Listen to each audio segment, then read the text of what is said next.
You're not one of my soldiers. You better have a good reason for being here. Didn't hear anything. Oh, wish I had kept the pelt. It was so big, could cover the boat. I don't need a reason, good or otherwise. Some bite to you, is there? More than some cowering dog.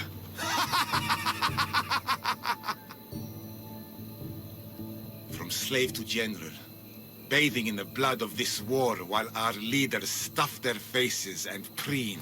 The Polemarchos believe it's an easy victory. I will end this war in my favor. You have a strategy? Athenian Polemarchos are paralyzed with indecision. They serve too many masters. Making them slow to react. And that's where you come in. Infiltrate their forts and kill the Polemarchos. I need a way clear for my troops. I'll do my part. Consider the commanders already dead. Bring me their Athenian seals as proof. You'll be rewarded for your efforts. I told you to return with the proof. Don't waste my time.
You are the Eagle Bearer. Wonderful. Magistrate Xanthi has spoken highly of you. Very kind of her. So here's the thing. My children have promising futures, but they refuse to learn and study. They think they know better, but they can't recite a poem to save their lives. Where do I fit into this? They've heard of the Eagle Bearer and worship the ground you walk on. If you related an epic story to them, I bet they retain it and impress their tutors. It's an odd request, but I've been asked to do stranger things. I'll do it. My children are waiting inside the temple of Dionysus Kolonatas for today's epic story.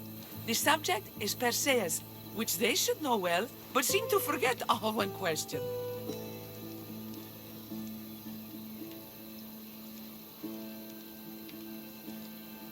I know the story well, of course, but my preferred version may not be what your children expect. Do not fear. If you need a reminder, there are many relics related to Perseus in the hall adjacent to the temple of Dionysus Kolonatas. Good to know.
Hello, I'm... The Eagle Baron. We've heard all about you.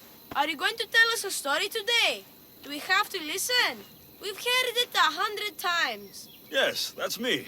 And yes, I'm telling you a story.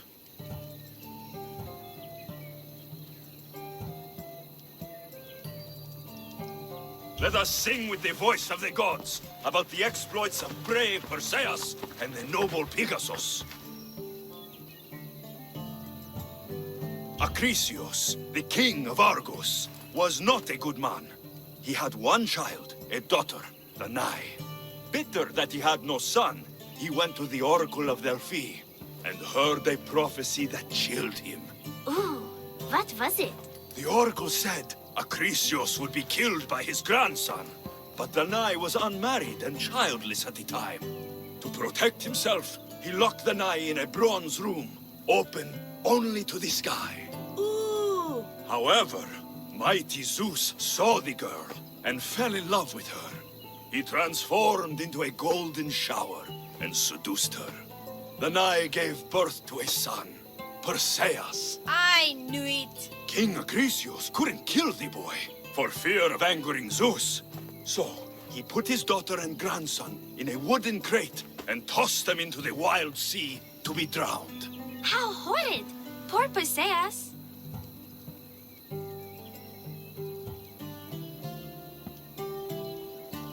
Perseus and his mother Danae were rescued on the island of Seriphos, and Perseus grew up under the care of a kindly fisherman, Victis. Lucky them. Did the gods help? Maybe. Perseus learned to swim and ride and fight, and how to be good and just, even though his father was only a fisherman. I can do all those things too. Yeah, good for you. Except swim. Or be just. Hush. Now, Victis' brother was ruler of the island, but he was not a good man. He's scum.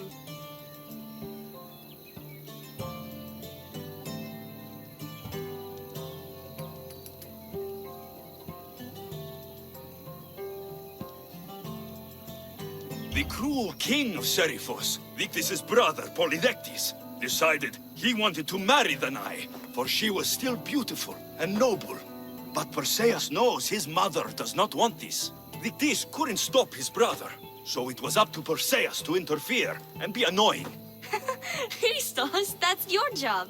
I will keep the stinky king from marrying you. The cruel and, stinky king became angry. To get rid of Perseus, Polydectes sent him on an impossible quest. Prove yourself a warrior, and fetch me a worthy wedding gift, the king said, by killing a great monster! I knew it! Shh, I knew it too.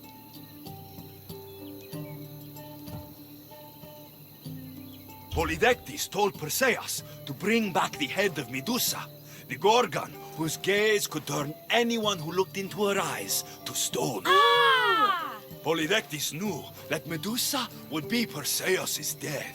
That stinker! But the evil king did not know Perseus was favored by the gods. Hermes gifted Perseus with winged sandals and a silver sickle, and Athena gave him a bronze shield polished mirror bright. Perseus flew to Medusa's lair and used the shield to watch her reflection. He cut off her head with the sickle of Hermes. As she died, the winged foal Pegasus sprung from her neck. Yes! Flying home, Perseus found the maiden Andromeda, chained on the Ethiopian cliffs, waiting to be sacrificed to the baleful sea monster, Ketos. Perseus used Medusa's head to turn Ketos to stone, rescued Andromeda, and married her. Take that, Ketos! Perseus returned home to find King Polydectes relentlessly pursuing Danae. They quarreled, and Perseus showed the king his wedding gift. When he saw Medusa's head, Polydectes turned to stone. Yes!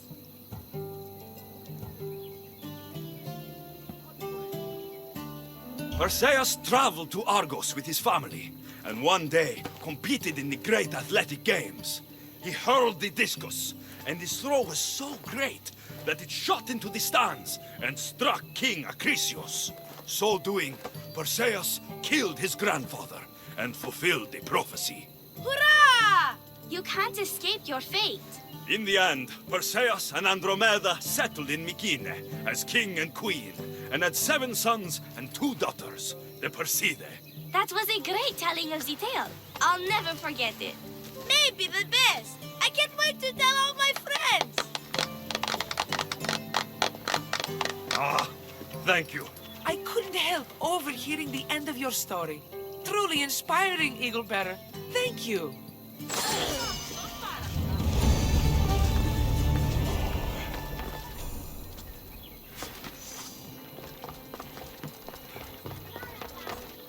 Hello, I'm... The Eagle Bearer. We've heard all about you. Are you going to tell us a story today? Yes, that's me.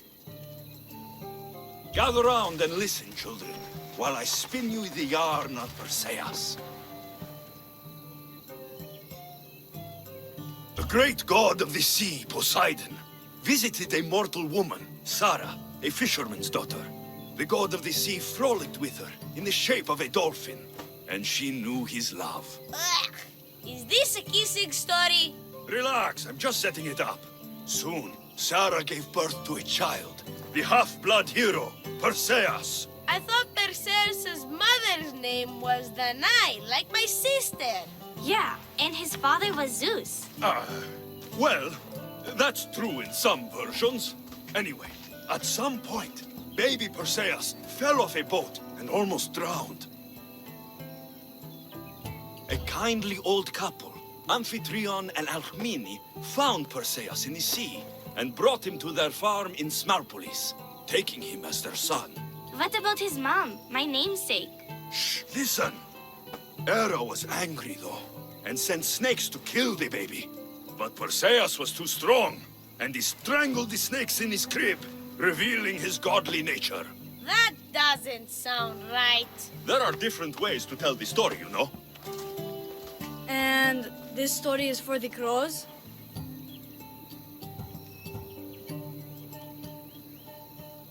When Perseus grows up, he travels to Iope and falls in love at first sight with the beautiful princess Andromeda. However, Andromeda's mother boasts that her daughter is more beautiful than the goddess Thetis, offending her. Never say you are better than the gods. Thetis proclaims that Andromeda must be sacrificed to the gods, or else the whole city of Iope will be destroyed. I don't think that's right.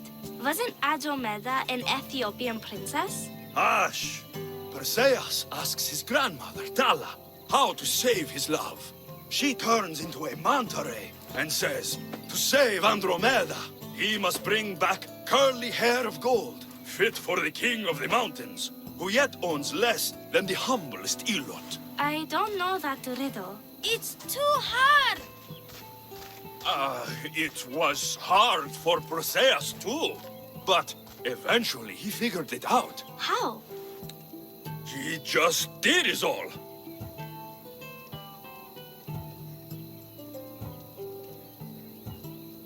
Perseus figured out what he needed. The golden fleece of the winged ram, said to be guarded by a monster who could turn any to stone. Luckily, Perseus was blessed by the gods, and he was guided by Athena's golden-geared owl to the monster's lair. Athena's golden owl? That's dumb. Sounds cute. I want one. And armed with the vorpal sword from the mighty Olethros, he faced the snake-necked, large-headed, shaggy-maned, stony-gazed Katovlepas! No! Huh? Perseus avoided the Katovlepas's killing gaze and snicked the sword, lopping off the creature's head. Ew! He grabbed the golden fleece and wrapped the Katovlepas's head in it. Then he flew back home astride winged Pegasus to save Andromeda, who was about to be eaten by the Kraken. He used the deadly head to turn the Kraken to stone. Wait, the what? What's a kraken? Like a giant squid? Don't you mean the sea monster Ketos? Pretty sure Homer said, release the Kraken, not release the Ketos. You just made that up. That was not all. Hades appears with a pack of giant scorpions called Scorpiox and kills Andromeda and tries to kill Perseus. Huh? But Perseus throws his sword of Zeus at Hades, forcing him back into the underworld. Wait.